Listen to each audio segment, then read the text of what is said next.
Crash Course Philosophy is brought to you by Squarespace. Squarespace, share your passion with the world.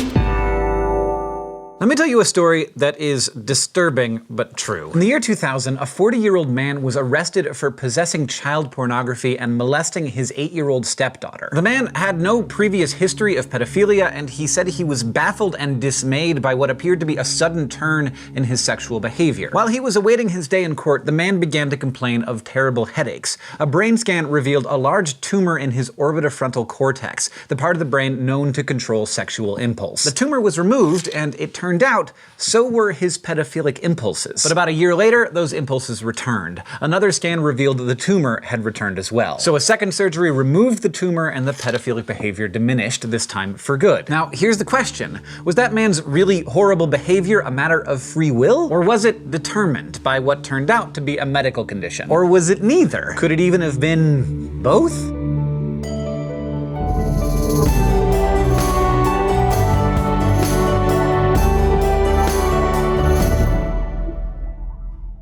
So far, we've considered two metaphysical positions regarding the freeness or not of our actions: hard determinism and libertarian free will. If you found both of them to be wanting, well, compatibilism might just be for you. Compatibilists believe, somewhat like hard determinists, that the universe operates with law-like order and that the past determines the future. But they also think there's something different about some human actions, that some of the actions we take really are free. This view, known as soft determinism, says that everything is actually determined, but we can still call an action free when the determination comes from within ourselves. It's like the difference between someone being pushed off a diving board as opposed to jumping. The result is the same, you end up in the water, but it does look like the cause is different. In case 1, the cause is the pusher, while in case 2, the cause is the jumper. Compatibilists say that in both cases the action is determined, that is, it couldn't not happen, but when the action of an agent is self-determined, or determined by causes internal to themselves, the action should be considered free. This means that we might have moral responsibility for our actions, since the determination for some of our acts can come from us alone. And this was something you'll recall that hard determinists seem to have to give up. But it's unclear how meaningful moral responsibility really is in this view. After all, if we're still determined just by our own internal factors, then in what sense are we actually responsible? Which brings us back to the man with the brain tumor. If a growth in your brain, which you have no control over, causes you to have impulses that you also have no control over, do you act freely if you act on those urges? Pedophilia-inducing brain tumors are luckily rare, but there are much more common cases that are similar. For example, should we hold people who suffer from severe mental illness responsible for their actions? After all, the causes of their actions are internal to themselves, so a compatibilist might be inclined to say that they're free. Yet it seems wrong to blame someone who's in the grip of, say, hallucinations in the same way that we blame someone who's not. What about someone who becomes flirty after a few drinks? Do we assign that behavior to the drinker or to the drinks? The drinker's actions are caused by factors internal to themselves. The alcohol, sure, but also their body chemistry, how much they ate before drinking, and who knows how many other factors. Last time we learned about the principle of alternate possibilities and the long-standing belief that in order for an action to be free, an agent has to have been able to do something other than what they've done. But contemporary American philosopher Harry Frankfurt challenges this idea by arguing that an agent could, in some cases, be morally responsible for things he does,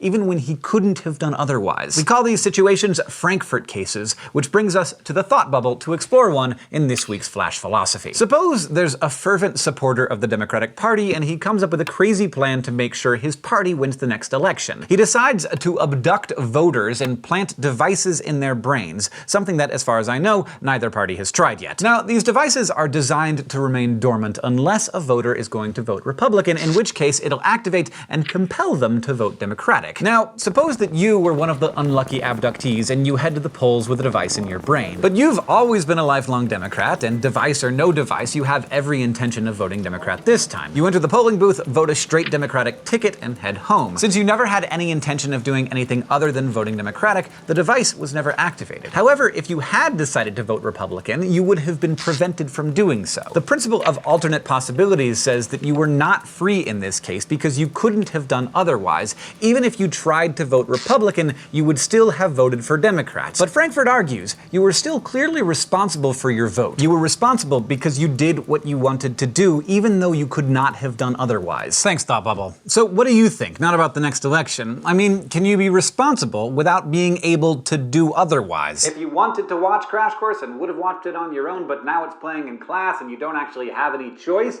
are you watching me freely? Frankfurt Cases play on an intuition that many of us share. The idea that you're responsible for actions you've chosen. And your choice needs to come from within yourself, rather than from outside factors. But it's unclear whether we can actually separate internal factors from external ones. A group of friends pressuring you to get high is an external factor, but your desire to conform, or maybe your desire not to care what others think of you, comes from within you. Or does it? Isn't your personality and how you respond to different situations shaped by your parents and friends and earlier experiences? Many think these kinds of examples reveal deep problems with compatibilism. If we can't separate internal and external causes, maybe the answer is to simply say that actions are more or less free, and how free they are depends on how many internal factors are influencing us and how many external, and how much control we really have over what we do. This is the view taken by contemporary Canadian-American philosopher Patricia Churchland. Churchland points out that as social animals, we can't help but hold people accountable, and assign either blame or praise for their actions. But it also makes sense to think about how much or how little someone is in control of their actions when assigning praise or blame. After all, some actions are definitely beyond our control, like sneezing. So I won't blame you for sneezing, because you can't really control that, but I definitely will blame you for sneezing on my lunch, because you do have some control over where you sneeze. Likewise, I might blame you less for rude behavior when you've been drinking as opposed to when you're sober, but I probably won't let you completely off the hook, because at least under normal circumstances,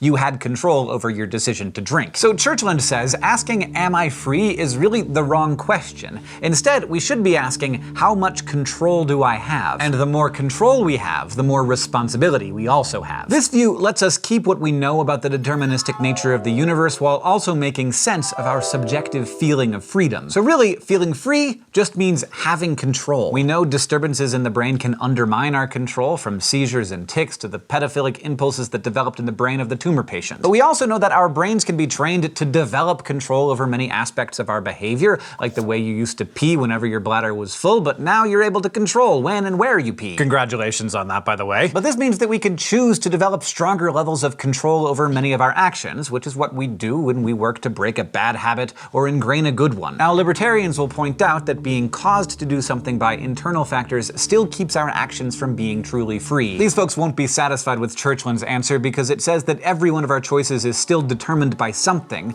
so we can't ever make an undetermined choice. But today, whether determined or not, we talked about compatibilism, we considered whether our internally motivated actions can be understood as free in a deterministic world, we also talked about Frankfurt Cases, and we looked at Patricia Churchland's rejection of the free or not free dichotomy and her focus on the amount of control we have over our actions.